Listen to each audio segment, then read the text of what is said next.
In the previous episode, Jade's visions finally proved to be real when Boyd broke open the colony house basement wall and discovered the secret door hidden behind it. At the same time, Henry unknowingly drank a drink that had been mixed with Sophia's blood, not realizing that Sophia is actually the man in yellow in disguise. Now, with a mysterious door waiting to be opened and Henry possibly falling into the man in yellow's trap, let's get into episode 7. With Randall's help, Boyd and Jade spend a long time trying to force open the hidden door. But whatever is behind it has been sealed incredibly well. The door doesn't move at all. Realizing they won't be opening it anytime soon, Boyd hangs a talisman nearby just in case and leaves it for later. Meanwhile, Ethan tells Tabitha that Julie deserves to know everything that happened at the settlement. So the three sit down together and Tabitha finally reveals the entire truth. She talks about the memories returning to her, the children, and the shocking realization that she has been reincarnated into this town many times before. Each time she tried to save the children, and each time she failed. Elsewhere, Boyd is having a similar conversation with Henry and Victor. He explains Jade's theory about the reincarnations and the children's bones hidden in the cave. But Henry immediately rejects everything. To him, it sounds insane. Angry and frustrated, he walks away before Boyd can finish. Boyd then turns to Victor, hoping he'll at least support the story. Instead, Victor silently hands him the drawing of the man in yellow eating Miranda's body near the hollow tree. Victor says Boyd needs to find the man in yellow soon because everything is coming back. Everything that happened before is starting again. Realizing there are too many secrets and too many people working with half the truth,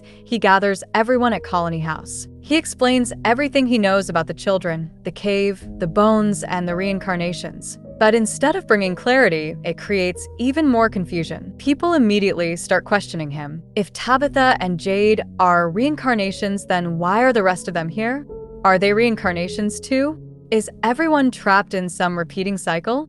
The questions keep coming and nobody has answers. Christy eventually suggests that all of this could simply be the result of Jade's mushroom-induced hallucinations. Boyd defends Jade. He admits he doesn't fully understand it either, but too many things Jade has seen have turned out to be real. Just then, Henry walks into the meeting. Still drunk, he angrily tells everyone not to believe Boyd or Jade. The outburst feels strange. This isn't how Henry normally behaves. Considering he unknowingly drank the blood mixed by Sophia, we can't help but wonder if something else is influencing him. Jade follows Henry and tries to calm him down. He explains that finding the children's bones could finally be the key to ending this nightmare and escaping the village. But Henry is in no state to listen. He keeps repeating the same thing over and over. No one is escaping. We are all trapped here forever. Meanwhile, Julie isn't convinced by any of this anymore. After her failed attempt to save Jim, through story walking, she has lost almost all hope. She tells Tabitha that this is exactly how the village traps people. It makes them believe they're close to answers, close to escaping, close to changing fate. But in the end, it's all just another trick. While Julie is losing faith, Boyd, Kenny, and Jade are doing the opposite. They begin planning how to enter the caves. Boyd refuses to rush in blindly. If the children's bones are really hidden there, they need a proper plan first. Victor, Tabitha, and Boyd himself have all been inside parts of the cave before, so they decide to combine everything they know and create a rough map. They need to know exactly where to go, how long they can stay, and how to get out before the monsters wake up. They also want to question Randall more about the creatures' movements at night, where they come from, how many appear, and whether there's any pattern to their behavior. During the discussion, Kenny notices Boyd's hand shaking. When he asks about it, Boyd immediately brushes it off and changes the subject. Elsewhere, Acosta has been digging through old items in storage and finds an old camera. Boyd approaches her with a new task. Since Victor remembers seeing the man in yellow all the way back in the 1970s, Boyd wants Acosta to investigate the town's old records and belongings to see if she can uncover who he really is. Acosta agrees and heads off to begin her search. Before leaving, she hands Boyd the old camera and tells him to use it if he gets bored. Later, Boyd starts scrolling through the photographs stored inside. Most are random pictures from around town, but then one image suddenly makes him freeze.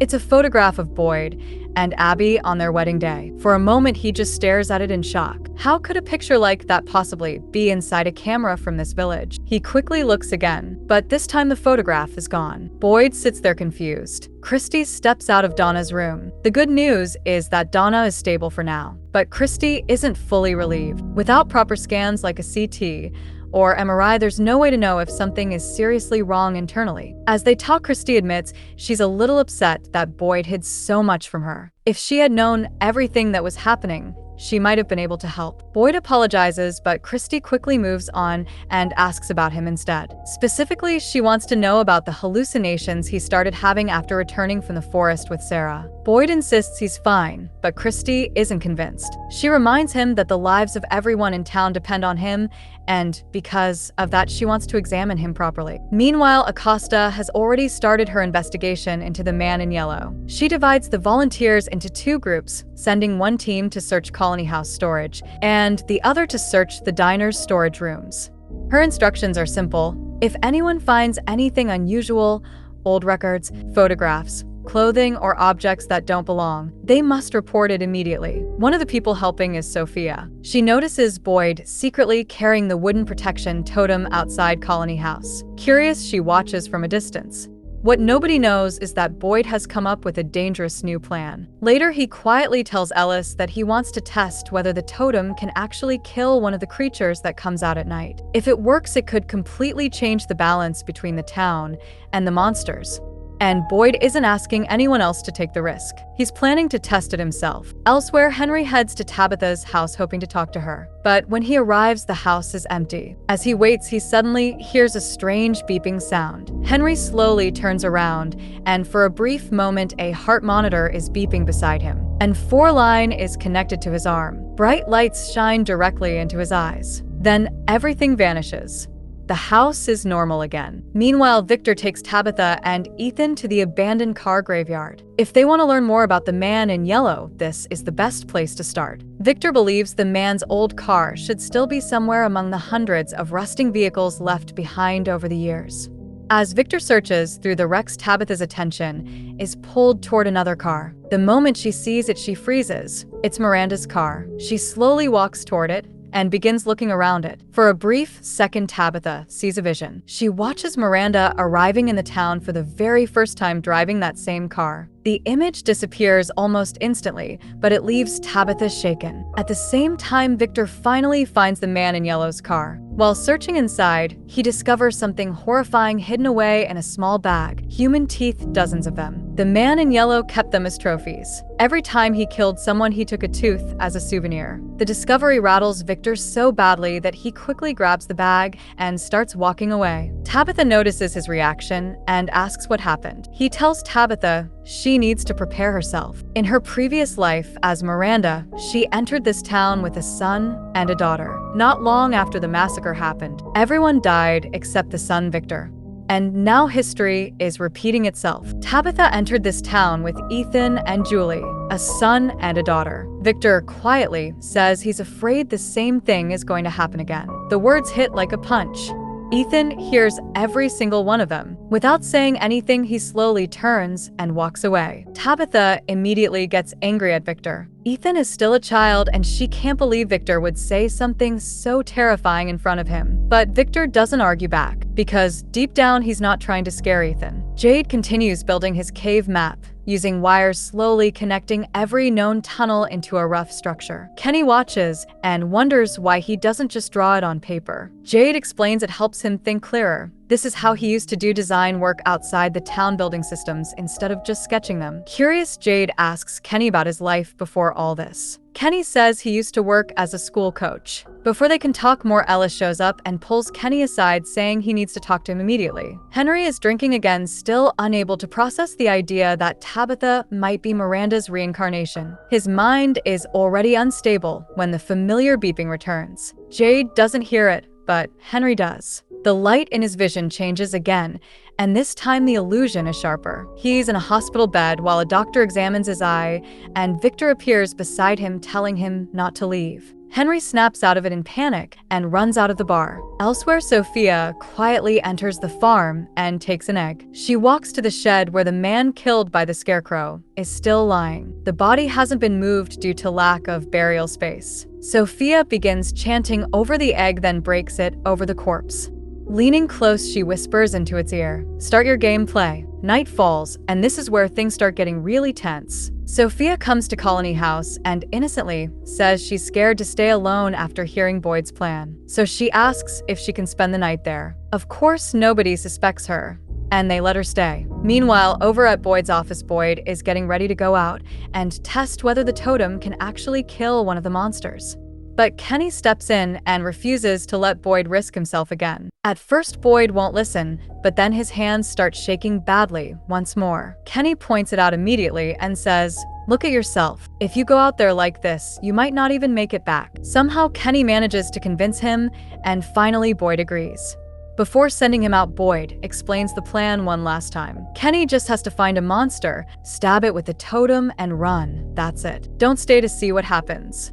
Don't try to fight. Every house, the church, the bus, even the farm, has people waiting behind talisman-protected doors. The moment Kenny reaches any of them, they'll pull him inside safely. Full of confidence, Kenny says he'll handle it. But at that exact moment, Sophia begins chanting a strange mantra. And remember that dead man killed by the giant scarecrow? Suddenly, he wakes up and rips off his stitched mouth and lets out a horrifying scream. Whatever Sophia has done, it has started something. At the same time, Kenny spots one of the monsters near Boyd's office. Without wasting a second, he rushes forward and stabs it with the totem. The monster screams. For one brief moment, Kenny thinks the plan actually worked, but then nothing. The creature simply stands there. It was all an act. The totem did absolutely nothing. The second Kenny turns around to run, he realizes he's in serious trouble. Every single escape route is blocked. In front of every house, there's a monster waiting. No matter which direction he looks, there's a smiling face staring back at him. With no other option, Kenny sprints toward the bus. He barely gets inside before slamming the door shut. The smiling monster, the same one Boyd killed before, the same one that somehow returned from the cave, is already climbing onto the bus. Kenny panics and runs to the roof, and as he looks down, all the monsters are standing around the bus, watching and waiting for him, while the smiling monster slowly climbs up onto the roof after him. At the exact same moment, Fatima is experiencing something completely different. Because of her strange connection with the smiling ghost, she can actually see what it sees. Through its eyes, she witnesses Kenny being chased and cornered on the bus roof. The monster is closing in on Kenny, ready to kill him, and suddenly Fatima screams. At the same time, the ghost freezes. It looks down at its own hands like something has disrupted it for a second. Kenny uses that exact moment. He pushes the creature off the roof and doesn't waste a second. He rushes down, slams the bus door shut, and checks the talisman. For now, he's safe inside. Back at Colony House, things go completely out of control. The corpse Sophia had revived earlier, the man killed by the giant scarecrow, fully comes alive and begins attacking everyone inside. Panic spreads instantly as people try to escape. In the chaos, Elgin grabs another totem weapon and stabs the creature. The monster goes down dead, and the group quickly locks the door before any ghost can get inside. But even after surviving all of that, the danger doesn't feel gone. Because upstairs in Colony House, Sophia is standing quietly watching everything with a calm smile on her face. And that's where episode 7 ends.